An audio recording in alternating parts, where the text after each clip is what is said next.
And we're live. Papa Scott talking a little baseball on this Monday night before Thanksgiving. I titled this Giving Thanks because of Thanksgiving, of course. But so how's everything going, Dad? I'm doing great.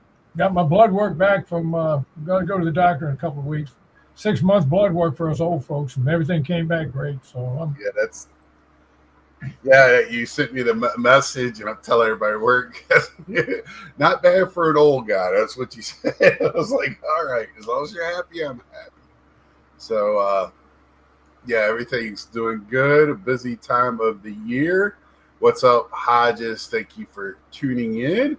But you got any news for us on the baseball front or whatever we got to talk about? Well, there's not a ton of it because it's, but I mean, I'm going to lead with this because I just saw this today. One of the Steinbrenners was being interviewed in New York, about free agency and all that stuff and how much they plan to spend on their team and all. And one of the writers asked him about, was it true that they made $700 million last year, clear after, with their local TV, the TV network they own and everything. And he said, well, yeah, but what you got to remember, we have expenditures. And he started with, they have to pay the city of New York for stuff around the stadium and taxes and everything, $100 million. And he was complaining about, and I'm going, wait a minute. So you made $700 million, so you give up $100 million. You're going to have trouble living off $600 million. I mean, and he was blasted on social media for. Well, this is the problem with what he was leading up to, son. He was complaining about the Dodgers spending their money, the way they spend their money. Right, and I mean, and also it's this is the way it is right now. Is we used to talk about it when we worked the same place together.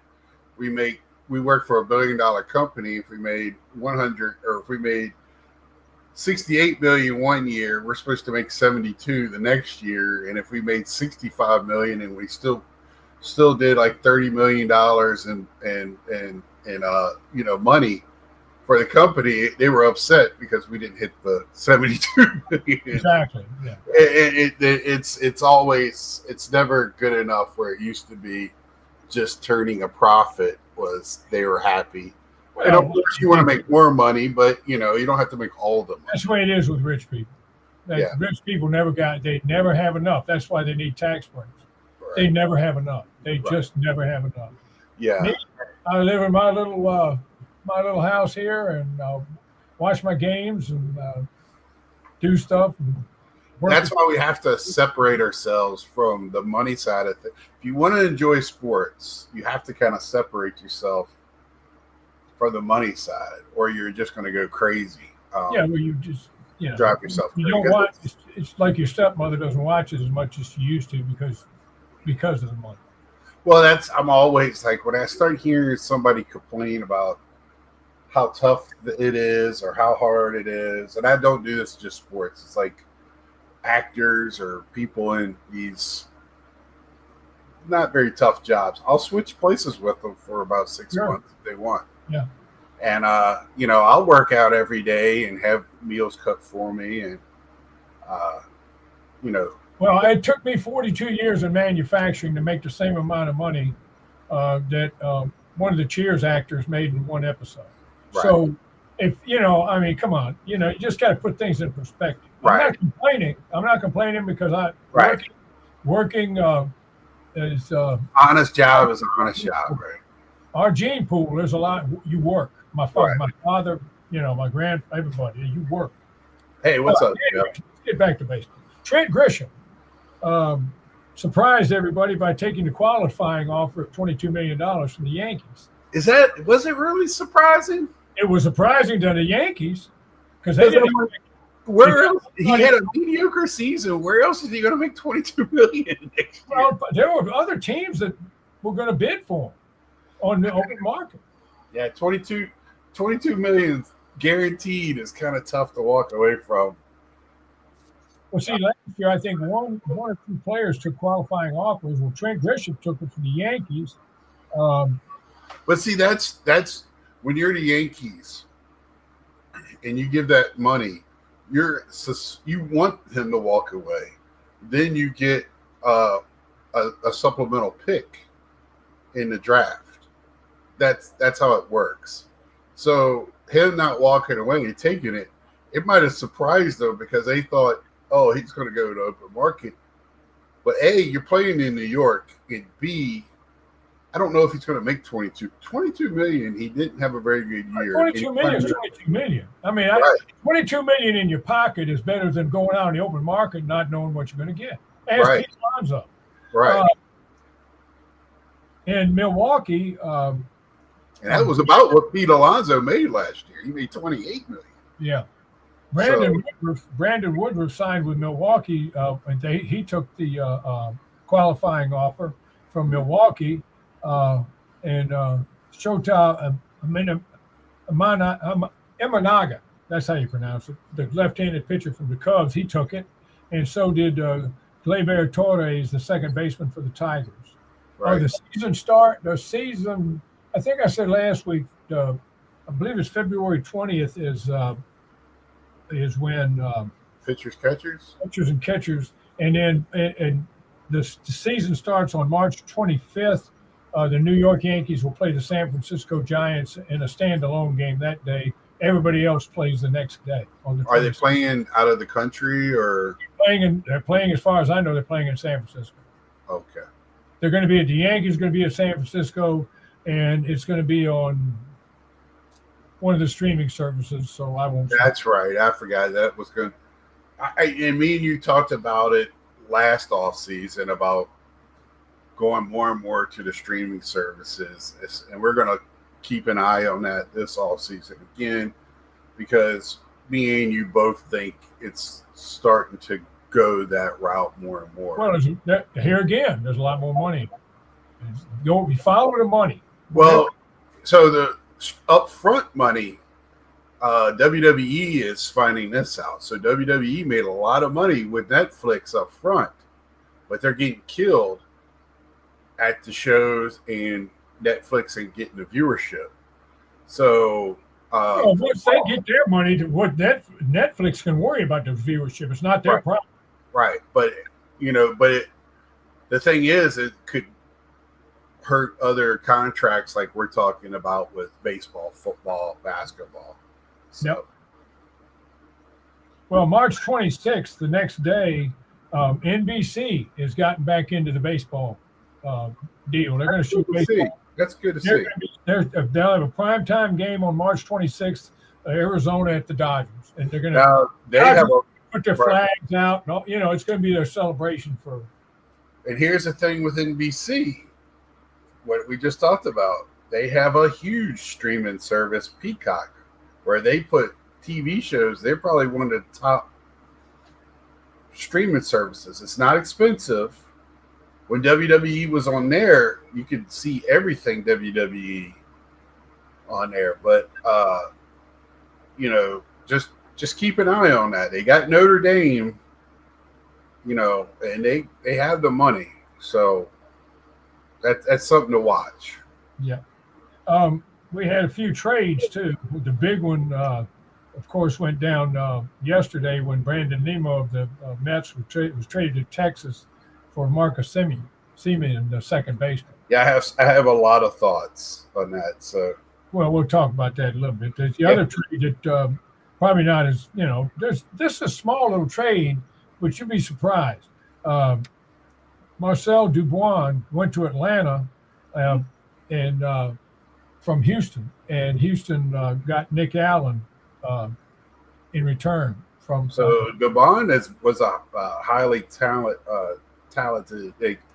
looking prospect. It kind of nobody. He was a backup. He wound up being a backup, and he played quite a bit in Houston last year because of injuries.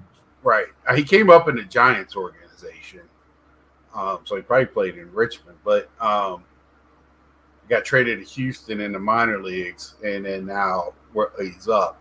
So that's something to keep your eye for. If he has a chance to play, And where did he go to? Just He wondering. went to Houston. Right. No, Dubois went to Atlanta. Nick Allen went to Houston. Right. So this is my point with Braves. Braves fund, they get these guys, and it seems to work for them. Yes.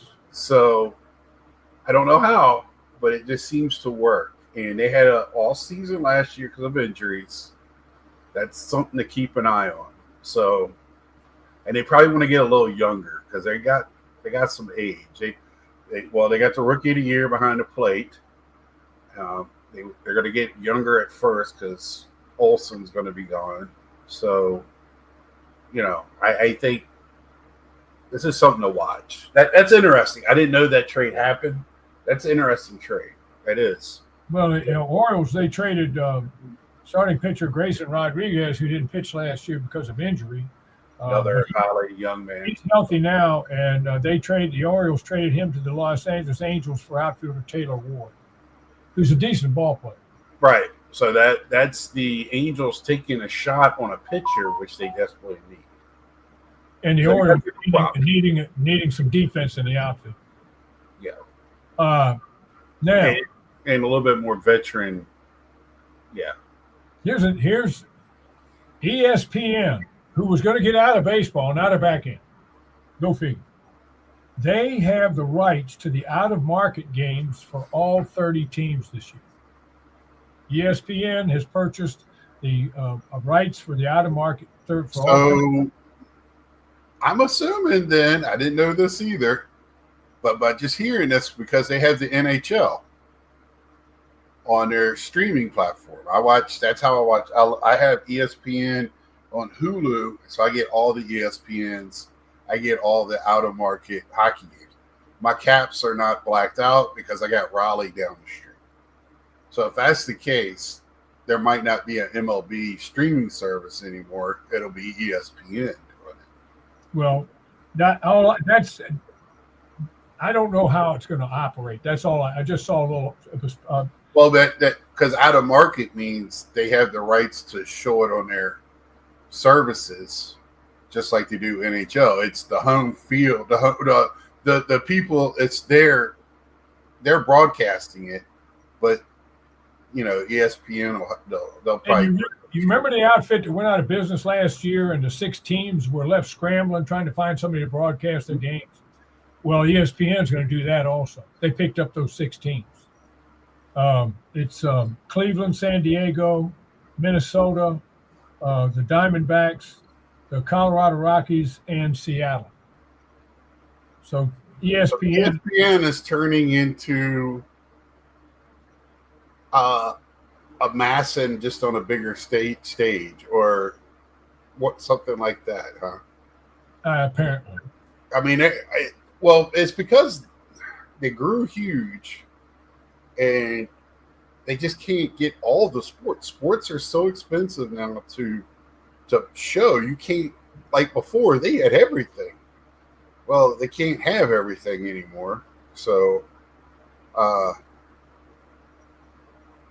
and I want to get your take on something at the end before we go. But you got any more trades? Tropicana Field is going to be ready for opening day next year, so they won't be playing in the minor league ballpark, which means that their crowds will go down.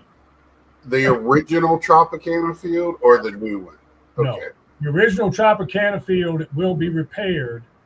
Why? So they're going to play there until the new field is ready. Okay, because I thought they might stay in if Steinbrenner, the Yankees would allow them to stay in that, because they were packing that thing in. Right. People are going there just for the ambiance. Just to have a week, you go. Yeah, sit on a picnic up on a hill and all. I mean, it was pretty cool. Maybe the rental was crazy. The Yankees were asking for it. Who knows? I don't know, but who knows? And I guess they'd rather have 19,000 dressed as seats than pay the rental to the Yankees. But that's interesting to know. In the 7th game of the World Series, the 2 home runs that were hit in the bottom of the 9th, the top of the 9th inning, and in the top of the 11th, the 2 home runs that were hit, a father and son caught those balls. a father caught the first one and the son caught the second. They sold them for $324,000. So they picked up a little bit of change. Congratulations. Yeah, there you go. I mean, hey. Congratulate. I mean, if somebody wants to buy it, I mean, go for it. I mean, that's it. I mean, congratulations on that. But I do want to. So when the Nemo deal started going down, of course, my phone started going off on my friend chat. And there's a couple of me and another Mets fan, but, people didn't really understand it. Well, first off, Nemo has a stupid contract. The Mets signed too much money. And Semien has a large contract. And everybody's like, why would they do? Well, Semien is starting on – he's been around in that contract now where it's starting to be more team-friendly on the back end of it, where Nemo is never going to be team friendly.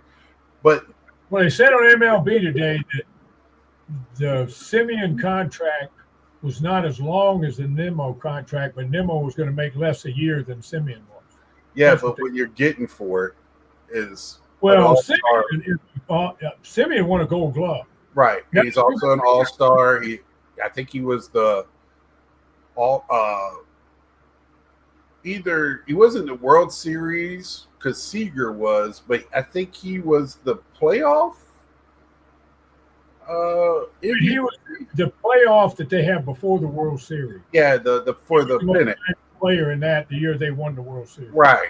Seager won the World Series in the World Series. Right. But see, you put him at second base. You got an all-star at shortstop. You got a heck of a double play system. Look, the Mets have been scrambling trying to find somebody to play second base. Right. So now they got a second baseman. And Acuna is really good, but he doesn't have Semien's bat. Also, Acuna got hit in the Winter League balls. I think he broke his hand. Little Acuna, that Los Angel, or I don't know how to say his name. But he broke his hand. I think. I'm not 100% sure. But it looks serious. But that means, thank goodness McNeil don't have to play second or somebody else. McNeil needs a roadmap to play second. I wish they would have traded him, but I'm not upset about. I like Nemo. I think he's going to be great in Texas. But they got to do something. Whatever they've got now is not working. So, and I don't think Pete Alonso is coming back. I doubt it very highly. Well, taking on this contract pretty much assures that, because Semien can bat first or second. So you still got Soto and Lindor there. That's a pretty good 1, 2, 3. So Vento's probably batting fourth.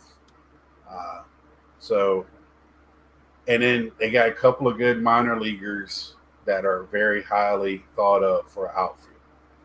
Well, with the Mets situation, their free agency situation, I think every team has, just like the Dodgers, they thought that they were going to be the odds-on favorite to get that left-handed batter from Japan because he was running around Japan wearing a Dodgers hat. They don't want him because even the Dodgers aren't going to spend so much money. Right. So they have to. They're trying to plan their off season too. And that guy's 30 years old. Yeah, he's not a youngster. And I kind of like the other kid, the right-handed batter, the younger one, 27, I think he is. The third baseman. He's a better defensive player than this. Right. And that the guy for Japan, there's rumors that the Mets are heavy going after him. So the Mets, the Red Sox, the Giants, Toronto. So this too, and I haven't heard much of this, but I brought this up with one of my buddies last night.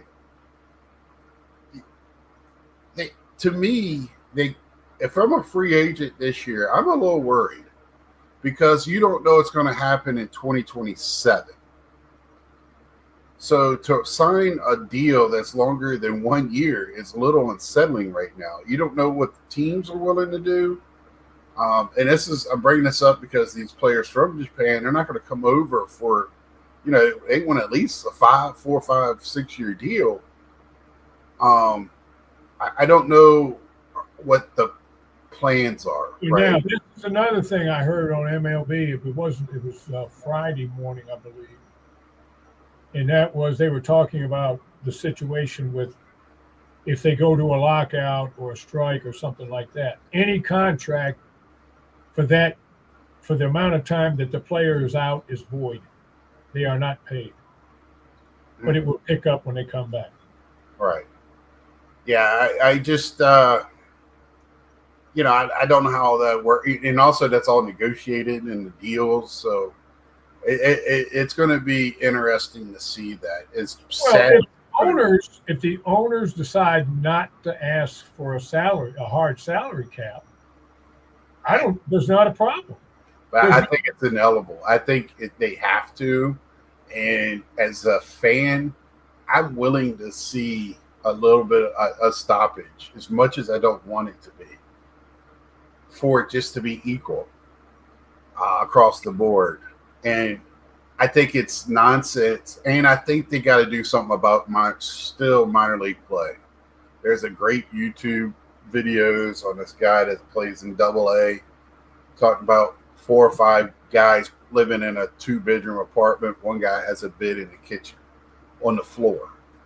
So they make peanut butter and jelly sandwiches because they only got, they only make it 28, 30,000 a year because minor leaguers are signed as seasonal contract. I didn't know if people know that. They're considered seasonal employees. So people need to understand that. So there might be something done with that as well. So that's why I don't know if we're going to have as many minor league teams, stuff like that. Thank you, Double D. Hodges has that players from Japan can ask for a hefty signing bonus and get the big chunk up front, and that's true. And plus, the team they leave gets a chunk of money. Right. Dylan, I hope everything is nice out in the islands. Dylan, Double D there, Dad, just to let you know, he lives in Hawaii, so. He lives in Hawaii. Oh, yeah. What a terrible life. Yeah, he's a good guy. Met him at the National. Loves life, loves cards, loves baseball. So he's a man after my own heart. So all these guys are. So they got a hula skirt on their turkey at Thanksgiving. That's right. That's right. So it's based in pineapple. So, but anyway. What I wanted to talk to you about was my buddy my good friend Hitman 23, Mike. He lives down in Florida, and he agrees with me that Florida baseball, both teams should be dismantled. But he is talking about the women's baseball league that's starting up this year.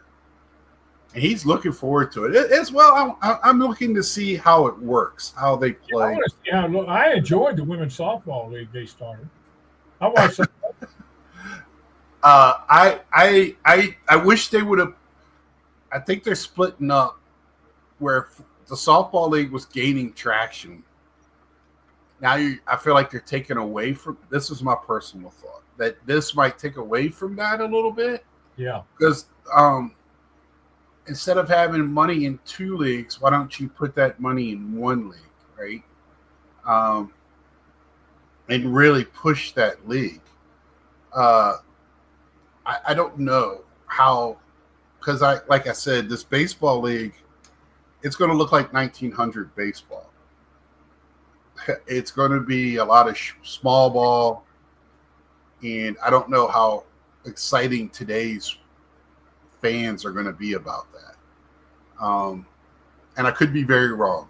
If somebody could surprise me, they're knocking 400 feet Well, I mean, when the first pitcher has to get Tommy Jane surgery, I mean, That's true. I mean, what's going to happen next? I mean, it's. I agree. It might hurt the softball some, although softball enthusiasts will stick to softball because they're softball enthusiasts. I really enjoy watching that pro. And next year in softball, they're going to be playing in their league. They're going to be in different cities, and they're going to have a lot more girls to draw from too, from college. Right. I watched that thing on the number one player, of course, is going to Oklahoma from Cal Poly. Two powerhouses in women's softball, and Cal Poly is a powerhouse, period, and everything, because it's one of those. They're just a sports program. So, and she could probably play pro right now at 17 years old, and again, these kids are playing. That's what they do. They love the sport enough where they play year round, practice, and they're ready. That's the big thing with baseball. Everybody's been last 5 to 10 years been just how young these baseball players are and how good they are as young as they are. And don't be surprised. These people play all the time, and the women's traveled softball is a big deal. It's huge, just like the boys travel softball or baseball. So yeah, we got some boys. Small. I teach in the children's department at church, and we got 2 or 3 boys. They're in fifth grade now. They play all year round. They play indoors. They play indoors in the wintertime. Yeah, they're winding up down here and starting to hit indoors for practice and stuff. One of my friends at work, his son is 3rd grade, got picked up on a travel team this fall, and is doing great. And I guess he's going to be and we said, good luck, brother. You done signed away your summer weekends. So, but he's one of these parents that would do virtually anything for their kid, and that's awesome. Within reason, of course. Well, I mean, I would too. Well, do it.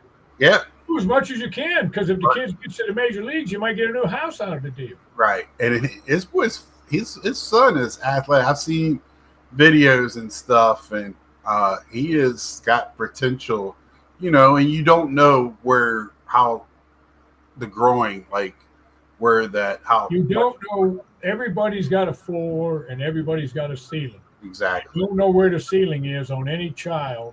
Mm-hmm. You can't, because they can spurt up, and by the time they're 14 or 15 years old, they've topped out. Yeah, I love the I just like the chances that these kids have now. When I was growing up, you played every sport. Of course, I gravitated more to baseball. A lot of my friends did, in the backyard there. But we still played football, basketball, soccer. I played a lot of soccer, believe it or not.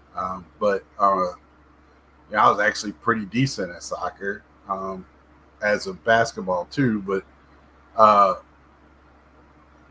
and I think it's good to play all sports, especially young, to be well-rounded.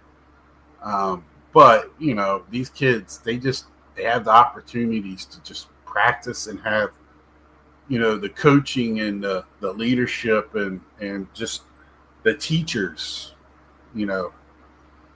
hands-on. It's awesome. Awesome for every sport, But yeah, I wanted your thoughts on that baseball for women. I don't know how it's going to work. I did notice, though, because Japan's already had a women's baseball league. I think Italy does too. And a lot of girls from Japan, Italy, Australia, I see, are in the league. So my biggest question about it is pitching. That's my biggest. It's just like men. You got to have pitching. I don't know if they're throwing from 60 feet. I watched the scrimmage game last year that they did, and not watch it, the highlights, and I couldn't tell if they were pitching 60 feet or not. They didn't really show much of that. They were really just talking to the women. I know the Monique is her name, I believe, that played on that Little League World Series team. She played at Norfolk State for women's softball.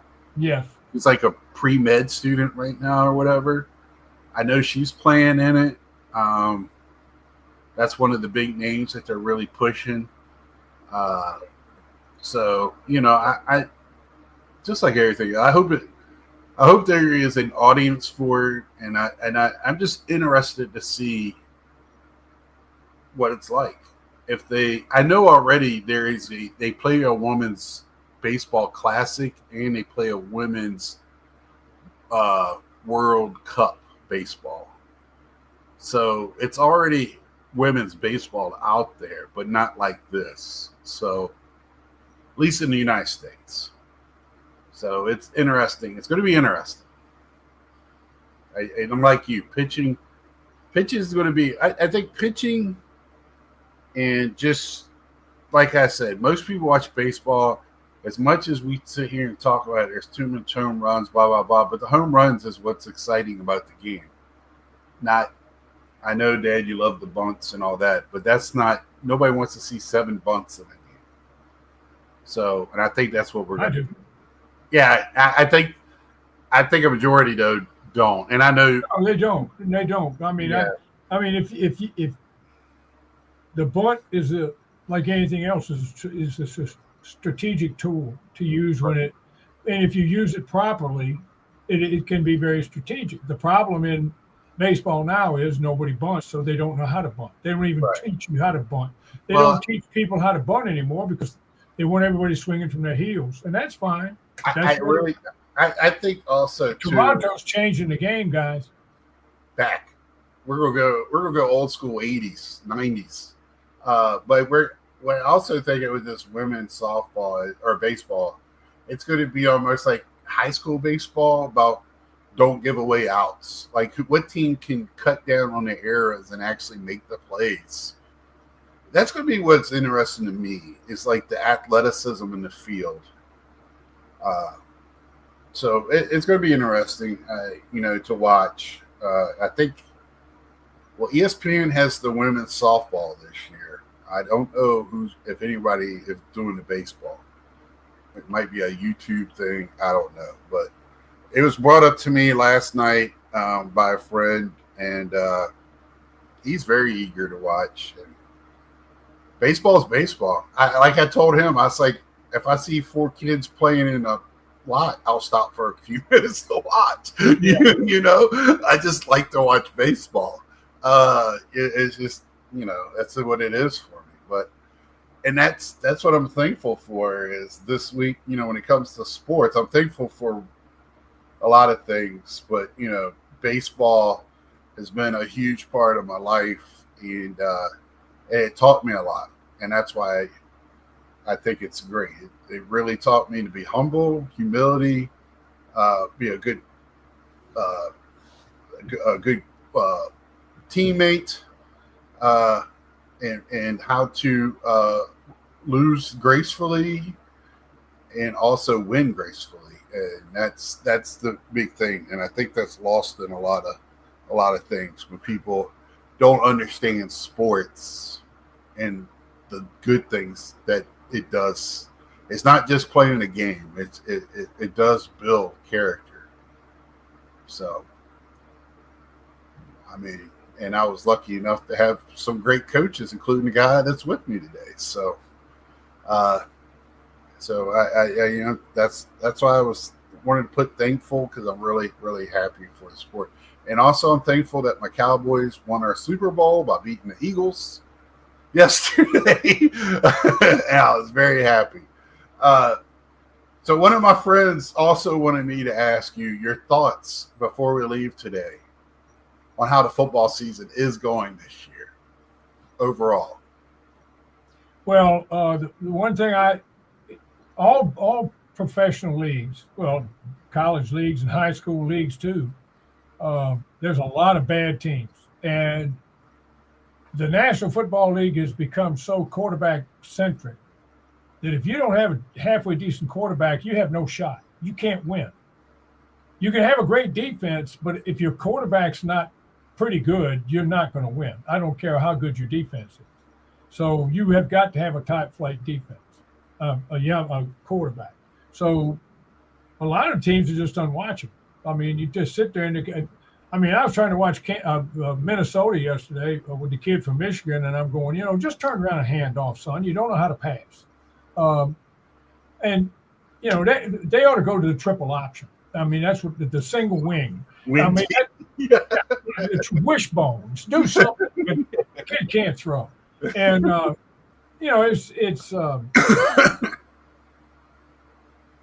it's like this right now. If injuries are so, if my Washington team, a lot of my buddies that are Washington fans, they ask me, why aren't you more upset about the year they have? I said, because this is what I expected last year. But the Bears are this year's Commanders. Every little thing goes their way.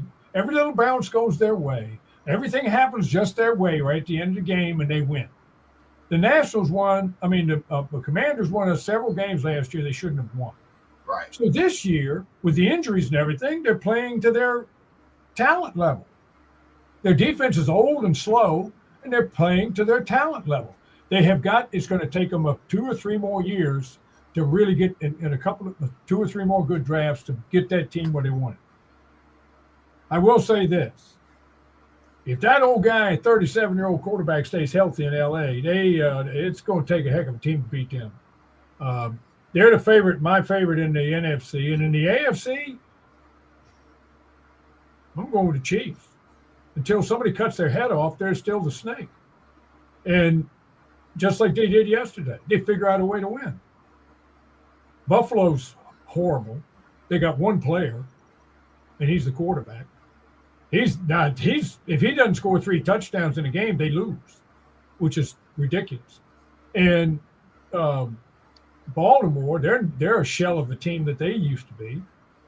So I mean, the biggest challenge the Chargers, the team I liked before the season started, is crippled by injuries. They have 3 of their 5 offensive linemen are out hurt. So the quarterback's running for his life. And so it's going to probably come down to between the Chiefs and the Denver Broncos. So, and then I don't know if the kid in Denver, the quarterback's going to be good enough to get him over the hump.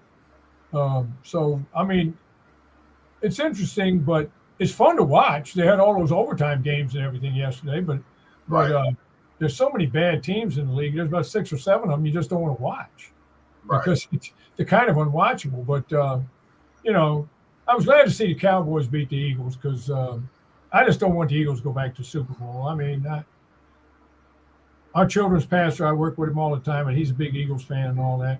I said, but how can you watch this team? They look like they played this. I watched my son play Little League football, and they run the same offense. So, I just don't. But, I mean, I was kind of glad to see Dallas. And I think the old man there in Dallas that everybody was talking about how dumb he was, he might have pulled off a good deal. Yeah. Well, Yeah, oh, yeah, one other thing. Yeah.